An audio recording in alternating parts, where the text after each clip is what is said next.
You know that simple piece of chocolate you might have in your hand? Well, its story, it doesn't start in some factory. Oh no. It begins in a really exclusive, super demanding corner of the world. So today, we're going to pull back the curtain and uncover the secret life of the cocoa pod. It's an incredible journey to become the treat we all love. So get this. Its scientific name is Theobroma cacao. And that first word, Theobroma, it literally means food of the gods. I mean, wow. That's a pretty big title for a plant, right? So you have to ask, what on earth makes it so divine? Well, here's the thing. Growing this food of the gods, it's not as easy as just tossing a seed in the ground. Not even close. The cocoa tree, it turns out, has this whole list of really specific, totally non-negotiable demands before it'll even think about growing. Okay, so first things first, it needs the perfect home. And let me tell you, the cocoa tree is so picky about where it decides to live. Seriously, you can think of it like the world's most demanding house hunter, with a checklist that's a mile long.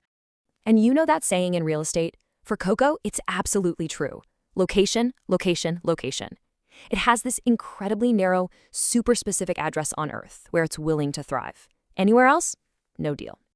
So, what's the first thing on that checklist? Latitude. It has to live in this tiny little band, just 20 degrees north or south of the equator. If you try to plant it any further out, it just won't grow. That's it. This area is called the Cocoa Belt. Think of it as the most exclusive neighborhood on the planet for this plant.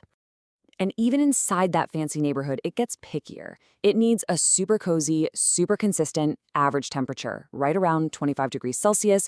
This plant does not like surprises. No crazy heat, no sudden cold spells, just that perfect, steady tropical warmth, day in and day out. Oh, and it's thirsty, really thirsty. The cocoa tree needs a ton of rain. We're talking between 1,500 and 2,000 millimeters every single year. And it can't just come all at once. It needs to be spread out pretty evenly. That constant humidity, yeah, that's absolutely non-negotiable. All right, and here's the final and maybe the trickiest demand, the light. It can't have too much sun, but it can't have too much shade either. It needs, get this, a perfect 50-50 split. This is a plant that is all about balance. It's the key to everything. So let's say you actually manage to find this magical spot on Earth. You're still not done. Now you have to pick the right family member. Because, and this is super interesting, not all cocoa is the same. There are 3 main types, and each one has its own, very distinct personality. First up, let's meet Criollo. Now this is the aristocrat of the cocoa world. It's rare, it's highly sought after, and it's pretty much the secret ingredient in those super fancy high-end chocolates. But, of course, there's always a catch, right? Criollo is famous for its complex, really pleasant flavor. You know, the kind you find in a gourmet, single-origin chocolate bar. The problem is, it's not a tough plant at all. It's super susceptible to pests and diseases, which makes it just incredibly difficult and expensive to grow.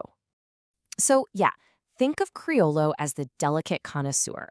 The quality is out of this world, but wow, is it high maintenance. Now let's swing to the complete other end of the spectrum. Meet Forastero. If Criollo is the delicate aristocrat, Forastero is the powerful workhorse.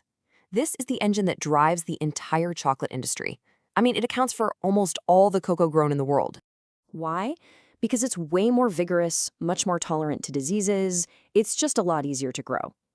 The trade-off, though, is the flavor. It's usually described as being harsher, maybe a little bitter. This is the stuff, the bulk cocoa, that goes into most of the chocolate you'd find at the supermarket. So that makes Forastero our hardy workhorse. It's tough, it's reliable, and it just gets the job done, making pretty much all the chocolate we eat. But then, something really cool happened. Totally by chance, a natural hybrid popped up between the delicate Criollo and the tough Forastero. And this new player? Meet Trinitario. It was a total game changer. Because it's a hybrid, it kind of inherited the best qualities from both of its parents. It has that wider tolerance, that toughness, like Forastero, but it can also produce some of those really complex, interesting flavors that you find in Criollo. So Trinitario really is the best of both worlds. It combines the resilience you need with the amazing flavor you want. Okay, so we've found our perfect location, we've picked our cocoa family, but what about that tricky 50-50 sunlight role? How on earth do farmers manage that? Well, they use this really clever strategy. They create a natural umbrella. It's a technique called intercropping, and what it means is that farmers don't plant cocoa out in some big open field. Instead, they plant it underneath the canopy of taller trees, like, say, coconut palms. And those big trees act like a natural umbrella, filtering the sunlight and creating that perfect dappled light the cocoa tree loves. And they've gotten really smart about the layout, too. A standard single hedge system can fit about 444 cocoa trees in a hectare. But by innovating with a double hedge system, they can cram in almost double that. We're talking 800 trees. This makes every single bit of land way more productive.